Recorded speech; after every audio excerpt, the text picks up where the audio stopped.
Panorama group, जो सोचता है वो करता है। आपके अपने सपनों का आशियाना। नमस्कार, एक बार फिर से आप सभी दर्शकों का सुबह सवेरे नहले पे दहला में हम बाबा के साथ जुड़ेंगे। बहुत सारे राजनीतिक घटनाक्रम रातों रात घटे हैं जिस पर चर्चा होगी। बिहार में एक बार फिर से भारतीय जनता पार्टी ने एक ऐसा लिस्ट निकाल दिया है, जिस लिस्ट को देखने के बाद जनता दल यूनाइटेड इस बार अचंभित है कि ये लिस्ट में एक से बड़े एक धुरंधर को उतारा तो गया है, लेकिन कहने के लिए बिहार में एनडीए गठबंधन है। एनडीए गठबंधन में क्या इस लिस्ट पर जनता दल यूनाइटेड की मुहर लगेगी? इस लिस्ट पर क्या जो चिराग पासवान की पार्टी है उसकी मुहर लगेगी या फिर हिंदुस्तानी अवाम मोर्चा की लिस्ट पर इस पर मुहर लगेगी? उपेंद्र कुशवाहा भी इस कड़ी में है। बिहार के 4 सीटों पर होने वाले उपचुनाव को देखते हुए भारतीय जनता पार्टी ने एक ऐसा फैसला रातों रात कर लिया, जिस फैसले से हो सकता है कि नीतीश कुमार की पार्टी जनता दल यूनाइटेड नाराज हो जाए। क्यों होगी? क्यों नाराज होना चाहिए या फिर नहीं भी हो सकते हैं? कई तरह की परिस्थितियां बन रही हैं। इन तमाम विषयों पर चर्चा करेंगे। बाबा हमारे साथ फोन लाइन पर जुड़े हैं। बाबा से जानकारी लेते हैं, पूछते हैं कि बाबा ये जो रातों रात बीजेपी ने एक लिस्ट जारी किया है, क्या इस लिस्ट में नीतीश कुमार इस लिस्ट से सहमति हो उनकी सहमति बन सकती है? नहीं बनेगी। नहीं अब आप बनेगी। पूछिएगा कि क्यों? क्यों? बिल्कुल।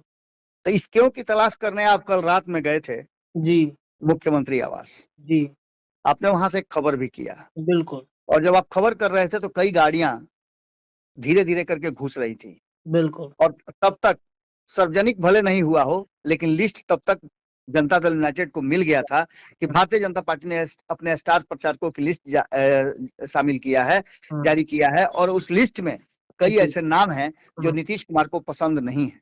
हुँ, रत्नेश, सबसे पहले मैं आपको एक बात बता दूं कि जी, 2009 और 10 के चुनाव की तरफ अगर आप ध्यान दीजिएगा, हुँ, हो सकता है कि तब आप पत्रकारिता की पढ़ाई कर रहे हों या फिर और कोई काम कर रहे हों, जी, जी, जी, स्कूली पढ़ाई कर रहे हों। बिल्कुल, लेकिन बिल्कुल। मैं बता दूं, और जहां तक इतिहास के पन्नों को पलटेंगे तो वहां आपको जानकारी मिलेगी कि 2010 और 9 में नीतीश कुमार पूरे सबाब पर थे। हुँ, नीतीश कुमार उस सबाब पर थे कि 2009 में भी बेहतर रिजल्ट उन्होंने एनडीए को दिया था, और 2010 में तो उन्होंने पूरी तरह से कमाल कर दिया था।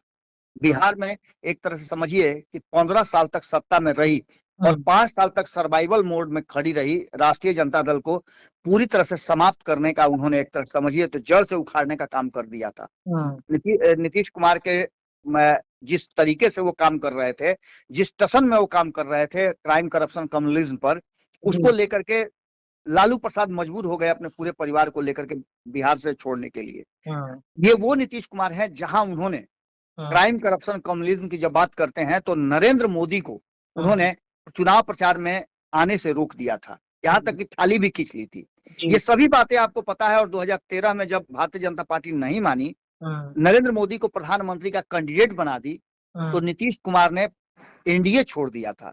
नीतीश जी, कुमार इतने ज्यादा अपने कैरियर, अपने राजनीति के लिए, हुँ, अपने हिसाब से राजनीति करने के लिए, अपनी शर्तों पर राजनीति करने के लिए जाने जाते हैं। जी, बिहार में 4 सीटों के जो उपचुनाव होने हैं, तरारी, बेलागंज, इमामगंज और रामगढ़, हुँ, इनके लिए 40 स्टार प्रचारकों की लिस्ट भारतीय जनता पार्टी ने जैसे ही दी, उसमें हुँ, से कुछ नाम हैं जो नीतीश कुमार को नामंजूर हैं। हुँ, और जी, यही कारण है कि आप एक और खबर कर रहे थे कि 28 तारीख को नीतीश कुमार ने, जब नामांकन की प्रक्रिया समाप्त हो जाएगी, हुँ, फाइनल हो जाएगा कि कौन कौन कैंडिडेट मैदान में रहेगा और किसका पत्ता साफ हो जाएगा, क्योंकि जी, स्क्रूटनी तब तक हो चुकी होगी। हुँ, और उसके बाद नीतीश कुमार ने अचानक से बैठक क्यों बुलाई है, ये हुँ, भी एक बड़ा सवाल खड़ा होता है। क्या नीतीश कुमार इन 40 सीटों पर जो उनके पास फीडबैक आया है, उस फीडबैक से वो संतुष्ट होंगे? हुँ, इन सीटों को अगर देखें तो इसमें एक से एक दिग्गज लोगों का नाम सामने आया।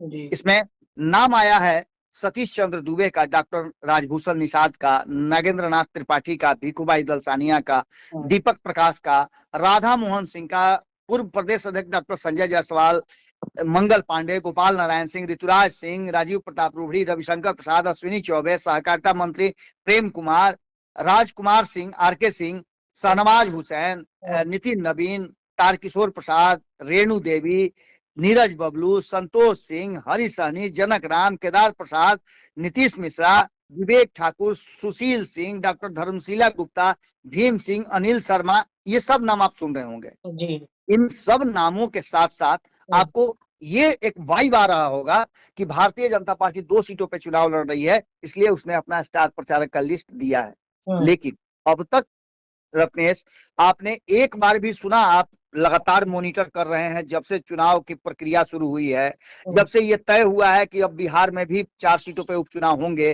देश के अलग अलग राज्यों में चुनाव हो रहे हैं, 13 राज्यों के सीटों पे 68-60 से अधिक सीटों पे उपचुनाव हो रहे हैं। इन सब में क्या आपको एनडीए घटक दल एक साथ बैठ करके कभी चर्चा और मंत्रणा किए हैं कि हमें कैसे आगे स्ट्रेटजी बना करके इन 4 सीटों पर लड़ना चाहिए और देश के अलग अलग हिस्सों में लड़ना चाहिए? क्या आपको दो राज्यों में चुनाव जो हुए, जम्मू कश्मीर और हरियाणा में, वहां एनडीए के घटक दल के साथी नजर आए थे क्या? एक अलग तरह की राजनीति और एक अलग तरह की बातें सामने देखने को मिल रही है। एनडीए गठबंधन है तो जरूर, लेकिन एनडीए गठबंधन में स्वेच्छा से, खुशी से, जिस तरह से एनडीए गठबंधन में कोई नहीं नजर आ रहा है, वही इंडिया गठबंधन बहुत मजबूत नजर आ रहा है। आपने देखा होगा कि थोड़ी तल्खियां जरूर रही हैं, लेकिन सीट शेयरिंग का समझौता, चाहे वो 4 सीट का ही क्यों ना हो, पूरा इंडिया गठबंधन मिल करके किया है। सारे लोग वहां मौजूद थे मीडिया के सामने और सभी लोगों ने अपनी संतुष्टि जाहिर की है। तो वहीं झारखंड में सीट शेयरिंग के समझौते को भी आपने इसी तरह से देखा होगा कि सारे विपक्ष को जुटा करके और वहां के सीट शेयरिंग के समझौते को किया गया है।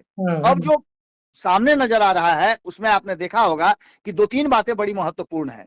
इसमें जितने भी नाम हमने आपको जुड़वाए, उसमें से हमने 2-3 नाम अभी भी छुपा लिए हैं। एक नाम जिस व्यक्ति को लेकर के, जिस विषय को लेकर के नीतीश कुमार कभी भी टॉलरेंस नहीं करते हैं, वो व्यक्ति इस चुनाव प्रचार का स्टार प्रचारक है। मैं गिरिराज सिंह की बात कर रहा हूं। आपको पता है कि गिरिराज सिंह हिंदुत्व के एजेंडे को लेकर के पिछले कई दिनों से यात्रा पर है। उनकी यात्रा सीमांचल और कहा जा रहा है कि कोसी के क्षेत्र में चल रही है, और ये वो क्षेत्र हैं जो काफी कहा जाता है कि मुस्लिम बहुल क्षेत्र हैं, और इन क्षेत्रों पर नीतीश कुमार की विशेष नजर रहती है, क्योंकि ये क्षेत्र नीतीश कुमार को गाहे बगाहे समर्थन देते रहे हैं। 2019 के आप लोकसभा चुनाव की बात करें तो इस क्षेत्र ने नीतीश कुमार को सभी सीटें दी थी, किशनगंज को छोड़ करके, जिसके बदौलत को 17 सीटें लाए थे। इस बार भी जो स्थिति सामने आई है वो आप अच्छी तरह से समझ और देख रहे हैं। क्या ऐसी स्थिति में नीतीश कुमार, जो हिंदुत्व के एजेंडे पर गिरिराज सिंह निकले हैं, उनकी इस यात्रा से सहमत होंगे? बिल्कुल नहीं। लगातार नीतीश कुमार चुप है और उनकी पार्टी की तरफ से गाहे बगाहे है। आपने देखा होगा कि इस यात्रा को लेकर के सवाल खड़े किए जा रहे हैं। अब ऐसी स्थिति में एक तरफ जहां आपके सामने गिरिराज सिंह है, वहीं उसी लहजे में बात करने वाले अश्विनी चौबे को भी सामने खड़ा किया गया है।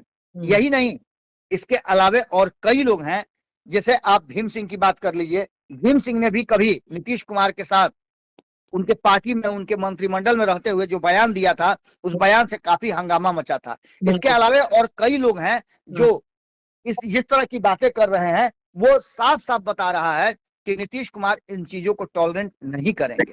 अब ऐसी स्थिति में जो नाम सामने आए हैं, उन नामों को लेकर के नीतीश कुमार की नाराजगी हो सकती है। ऐसी स्थिति में एक बात तो साफ साफ नजर आ रही है कि भाजपा की इस नई लिस्ट को देखने के बाद नीतीश कुमार एनडीए में रहेंगे या नहीं रहेंगे, क्योंकि नीतीश कुमार को मजबूर कर रही है भारतीय जनता पार्टी अपने हिंदुत्व के एजेंडे की तरफ तेजी से दौड़ करके कि वो या तो बीच रास्ते में ही साथ छोड़ दें या फिर फिनिशिंग लाइन तक पहुंचे ही नहीं। हो सकता है कि नीतीश कुमार जो 28 तारीख की मीटिंग बुला रहे हैं, उस मीटिंग में वो कुछ ऐसा फैसला कर दें जिससे एनडीए में बड़ा हड़कंप मच जाए। अब देखना दिलचस्प होगा कि चुनाव की तैयारियों में जहां एक तरफ भारतीय जनता पार्टी ने सब कुछ झोंक दिया है, यहां तक कहा जा रहा है कि भारतीय जनता पार्टी ने इंटरनल सेटिंग भी कर लिया है 2 सीटों पे चुनाव जीतने का, तो आगे की रणनीति क्या है? आगे हम और भी बहुत सारी जानकारियां देंगे, क्योंकि जैसे जैसे हमारे पास हमारे सूत्र जो है वो क्लियर होते जा रहे हैं, हमें भरोसा होते जा रहा है कि क्या होने वाला है, वैसे वैसे हम आगे बढ़ रहे हैं। अब इन सारी बातों को लेकर के इस लिस्ट के बाद नीतीश कुमार की नाराजगी नजर आ रही। चलिए, ये लिस्ट आने के बाद हो सकता है कि नीतीश कुमार की नाराजगी बढ़े। कल देर शाम आपने देखा दर्शकों की कैसे सीएम आवास के बाहर एकाध गाड़ियां अंदर जा रही थीं, चुपके से गाड़ियों का अंदर जाना, नीतीश कुमार का 28 तारीख को मीटिंग बुलाना इस बात की तरफ कहीं ना कहीं इशारा कर रहा है कि नीतीश की नाराजगी धीरे धीरे एनडीए गठबंधन से बढ़ रही है। कई ऐसे मुद्दे हैं जिस पर नीतीश को मनाने की भी कोशिश भारतीय जनता पार्टी कर रहा है। देखते हैं कि नीतीश मानते हैं या फिर उनका मिजाज कुछ और बदलता है। फिलहाल इस खबर के लिए इतना ही, लेकिन अभी भारत लाइव पर आपको लगातार खबरें मिलेंगी। बहुत बहुत धन्यवाद। पनोरमा ग्रुप, जो सोचता है वो करता है। अगर ये वीडियो पसंद आई और वह बिहार के राजनीति और बिहारियत से सरोकार रखेनी तो सब्सक्राइब बटन दबा के चैनल के सब्सक्राइब कर ली। ओजे एगो घंटी बा, ओकरा बटन दबा देला से कुल सटीक और मारक खबर रुआ मुफ्त में मिल जाई। अगर रुआ पत्रकारिता के हमनी के नया प्रयोग में सहयोग कर चाहतानी तो ज्वाइन बटन दबा दी। पेटीएम नंबर नोट कर ली 9386816700। धन्यवाद।